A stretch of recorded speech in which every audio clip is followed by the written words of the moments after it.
से पढ़कर आंखों की कमजोरी का सामना पड़ना कर रहा है, उसके लिए क्या कर सकते हैं? प्यारे बच्चे, मैं बार बार बच्चों को एक सलाह देता हूँ, आप भी सुने, 10 सेकंड की काम है।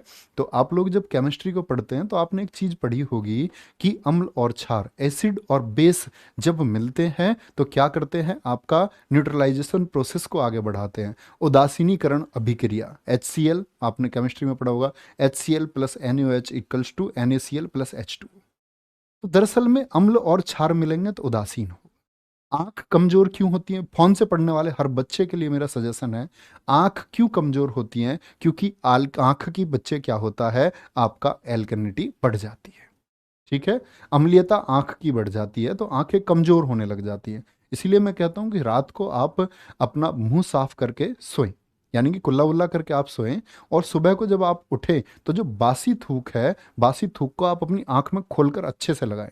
ये आपको शायद 1-2 दिन अजीब लग सकता है, लेकिन आपकी आंखों की रोशनी एक दिन चली जाएगी, उससे कहीं ज़्यादा बेहतर है। क्योंकि जो हमारी लार है, जो टाइलिन है, उसकी पीएच वैल्यू कॉमन तो 6.8 होती है, लेकिन आप लोग जब इसको सुबह के टाइम उठते हैं तो इसकी पीएच वैल्यू बढ़ी हुई होती है, ये 8.4 तक पहुंच जाती है।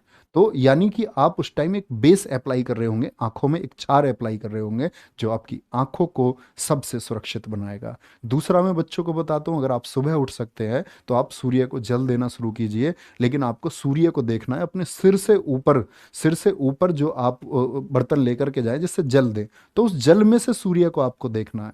तो जो वो किरणें छन करके आती हैं, वाइट लाइट आपकी आंखों तक, वो आपकी आंखों को बेहतर बनाएंगी। ये 2 चीजें करें, और इन 2 चीजों को आप अच्छे से करेंगे, प्यारे बच्चे, जिनके चश्मा तक भी है ना, वो हट जाएगा। श्योर है, आप 5-6 महीने करिए, चश्मे का नंबर एटलीस्ट घट जाएगा। जिन बच्चों को अभी परेशानी आ रही है आंख थकने जैसी, ये सब कुछ हो जाएगा। ठीक है, नहीं तो मेरा तुमसे पहले चश्मा बढ़ गया हुआ था, मुझसे ज़्यादा स्क्रीन नहीं देखी तुमने। कभी कभी छोटे बच्चे को भी चश्मा लग जाता है, वो किससे होता है? वो होता है आपका, क्या कुछ चीज़ें आनुवांशिक भी होती हैं, छोटे छोटे बच्चों के लगता है ना। तो ये बहुत अच्छी चीज़ है, हमारे शास्त्रों की चीज़ है, जिसको अप्लाई आप कर सकते हैं।